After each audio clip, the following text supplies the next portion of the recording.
Doctor Iqbal जागीरानी DHO कंबर शदाबकोट। पहिरियों त मां तव्हां सभिनी मीडिया वारनि जो शुक्रगुज़ार आहियां जंहिं असां सां वॾो ताउन कयो आहे। हीअ जेका कैंप आहे पाक रेंजर्स जे तरफ़ां आहे, जंहिंमें असांजो मुकमल हेल्थ डिपार्टमेंट डिस्ट्रिक्ट एडमिनिस्ट्रेशन जो सॼो उन्हनि सां सहकार आहे। हिते असां वटि सभई मुकमल तरह सां जेके बि हेल्थ जूं सहूलियतूं आहिनि सभिनी जा कंसल्टेंट्स या माहिर डॉक्टर मौजूदु आहिनि।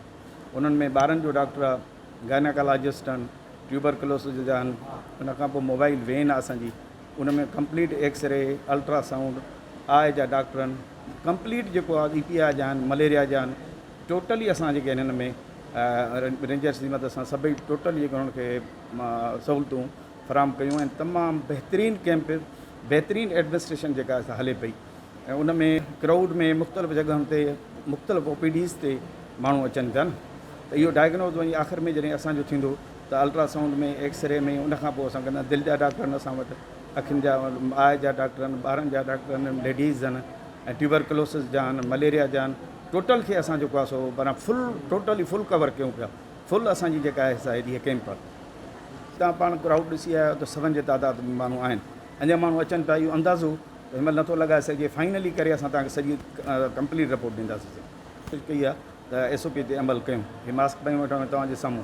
पहिरियां त तव्हां सभिनी सहाफ़ी हज़रात जी महिरबानी ऐं जेके तक़रीबन ज़िले में असां सां कोऑपरेट कंदा रहिया हो। ऐं तव्हांखे ख़बर आहे त TB जे हवाले सां काफ़ी असां मल्टीपल कैंप्स बि कयूं आहिनि ऐं उन्हनि जो जेको बि मेजर रिज़ल्ट्स हूंदी आहे मां तव्हां सां शेयर कंदो आहियां। ऐं पाक रेंजर्स जे तरफ़ां असां ज़िले में हीअ ॿी कैंप करे रहिया आहियूं। हिन खां पहिरियां असां हिकिड़ी कुबो सईद ख़ान में कैंप कई हुअसीं जेका तमामु बहितरीनु कैंप साबित थी ऐं कुबे सईद ख़ान जे पेरीफ्रीज़ खे सहूलियत तमामु सुठी मुहैया थी।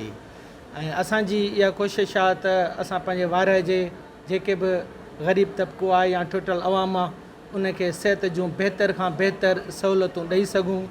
हिन महिल ताईं 3 असांजा TB जा केसिस जेके आहिनि हिते असां वटि रजिस्टर थी चुका आहिनि। ऐं तव्हांखे ख़बर हूंदी त साल खनि अॻु असां हिते हिकिड़ी मशीन ॾिनी जंहिंखे जीन एक्सपर्ट मशीन चयो थो वञे ऐं घटि में घटि उहा 1.5 करोड़ जी मशीन आहे। ऐं उनजी रिपोर्ट जे अगरि असां आगा खान मां कराईंदासीं त 5000 रुपया रिपोर्ट आहे। त उहा माशाल्लाह मशीन तव्हांजे हिन हॉस्पिटल में मौजूदु आहे जंहिंमें जेके मल्टी ड्रग रेजिस्टेंट TB जा केसिस आहिनि, MDR जा आहिनि, उहे ज़ाहिर थींदा आहिनि। सुठी कवरेज ॾिनी असांखे पाक रेंजर्स तरफ़ां जेका हीअ कैंप अरेंज कई वई आहे। असां हुनखे फुल कोऑपरेशन कयो आहे ऐं असां जनरेटरनि जो बैकअप आहे, सोलर जो बैकअप आहे ऐं बिजली बहान कराई आहे ऐं डेकोरेशन पंहिंजो सॼी अस्पताल जी रिनोवेशन कराई आहे ऐं वॉलंटियर असां प्रोवाइड कया आहिनि। 40 वॉलंटियर मेल फीमेल जेके हर पॉइंट ते मरीज़नि खे गाइड कनि था ऐं मेडिसिन बि पाक रेंजर्स तरफ़ां कुझु असांजी तरफ़ां गॾियल हले थी पई ऐं सुठियूं सहूलियतूं असां प्रोवाइड करण जी कोशिशि कई आहे पाक रेंजर्स जे ताउन सां।